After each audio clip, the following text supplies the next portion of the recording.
Alyssa Valdez, may bagong nagpapatibok ng puso.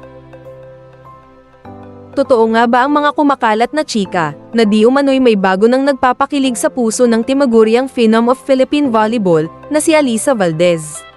Sa naging episode kasi ng Fast Talk with Boy Abunda noong Martes, November 19, ay tinukso siya sa Japanese volleyball player ba si Ran Takahashi. Puro naman magagandang papuri ang nasabi ni Alyssa tungkol kay Ran. He's super nice, good looking, plays well as well, saad ng dalaga. Naging maingay rin ang pangalan ng Japanese volleyball player, dahil marami ang nakapansin sa galing at kapugian nito noong sumali sa 2024 Paris Olympics. Amin ni Alyssa, nagkaroon na sila ng pagkakataon na makapag-usap noong dumalaw ito sa Manila. Matatandaang nasa Pilipinas si Ran noong June, para sa nagdaang Volleyball Nations League. I think one thing kaya din very interactive yung conversation namin, because back then during that time kailangan niya agad bumalik ng Japan.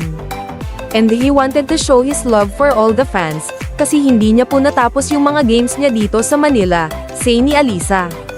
Hindi naman napigil ang intrigahin ni Boy ang dalaga, kung may spark ba sa pagitan nila ng Japanese athlete, pero tanging ngiti lang ang sagot ng dalaga.